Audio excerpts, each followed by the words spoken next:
মনোনয়ন পেশকে কেন্দ্র করে প্রথমে বাম এবং তৃণমূল কংগ্রেসের মধ্যে উত্তেজনা ছড়ালো আলিপুরে। তার কিছুক্ষণের মধ্যে এবার তৃণমূল কংগ্রেস এবং বিজেপি সমর্থকদের মধ্যে উত্তেজনা।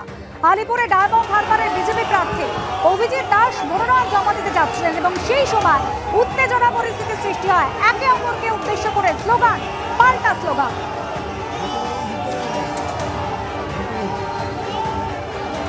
বিজেপি প্রার্থীর মনোনয়ন জমার পর যাদবপুরের তৃণমূল প্রার্থী সায়নী ঘোষ তিনি মনোনয়ন জমা দিলেন।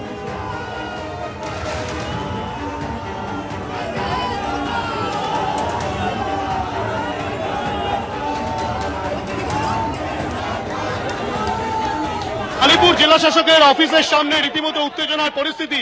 একদিকে তৃণমূল কংগ্রেস কর্মী সমর্থকেরা এবং অপরদিকে বিজেপি কর্মী সমর্থকেরা, তারা কিন্তু একেবারে মুখোমুখি হয়ে গিয়েছে এবং তারপরেই যেটা দেখা যায় যে তৃণমূলের পক্ষ থেকে বিজেপিকে লক্ষ্য করে চোর চোর চোরটা বলে রীতিমতো স্লোগান দিতে থাকে এবং পাল্টা বিজেপির তরফ থেকেও কিন্তু একই রকম ভাবে বলা হয়।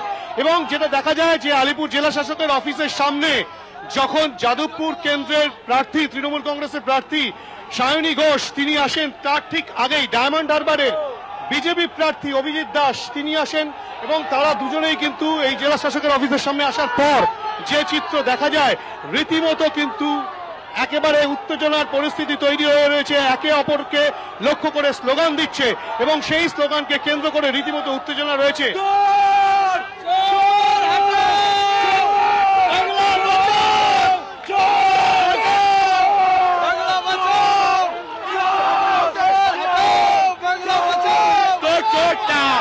বাবু ছেলেটা চোর চোর চোরটা, বাবু ছেলেটা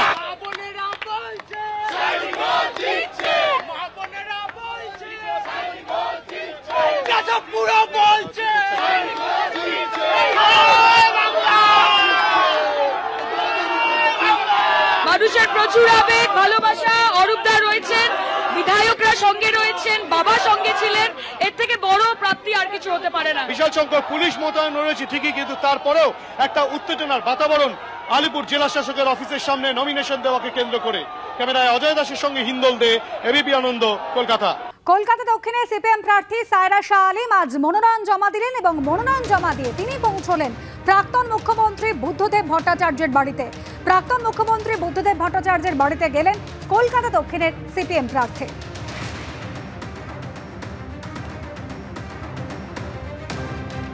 মনোনয়ন পেশ করে দক্ষিণ কলকাতার বাম প্রার্থী সায়রা শাহ আলীম আজকে পাম অ্যাভিনিউতে বুদ্ধদেব ভট্টাচার্যের কাছে আশীর্বাদ নিতে এসেছিলেন। আমরা রয়েছি সেই বুদ্ধদেব ভট্টাচার্যের বাড়িতে। রাজ্যের প্রাক্তন মুখ্যমন্ত্রী, তার স্ত্রী রয়েছেন, বুদ্ধদেব ভট্টাচার্যের স্ত্রী মীরা ভট্টাচার্য আমাদের সঙ্গে রয়েছেন।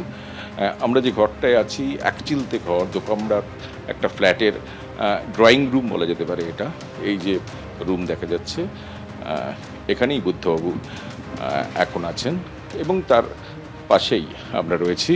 বুদ্ধবাবু চিকিৎসার সরঞ্জাম দেখা যাচ্ছে এবং তার পাশেই রয়েছে মীরা ভট্টাচার্য আমাদের সঙ্গে রয়েছেন। এখন একটু হলেও ঠিক আছে, একটু হলেও ভালো আছেন।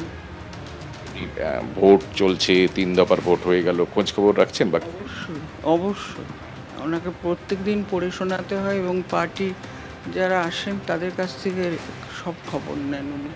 লেটেস্ট ডেভেলপমেন্ট কি? লেটেস্ট ডেভেলপমেন্ট কি নিয়ে কথা হলো শেষ? এই যে ভোট চলছে, সব নিয়েই কথা হলো যে কেমন করে সব ছেলেপিলেরা যারা ছোট ছোট বিশেষত এবার নতুন প্রজন্ম, তারা সব তাদের জন্য ওনার যথেষ্ট চিন্তাও রয়েছে। তা সেই সমস্তটাই জিজ্ঞেস করছেন যে কিভাবে ওরা এ করছে, সবটাই মোটামুটি। তারপর ভারত সরকার সব মিলিয়েই টোটাল মানে এর খবরটা, যদিও পশ্চিমবঙ্গ কেন্দ্রিক ব্যাপারটা, কিন্তু তাহলেও খবর রাখছেন। ওনাকে সব পড়ে শোনাতে হয়। খবরের কাগজ, টিভি দেখতে পারেন?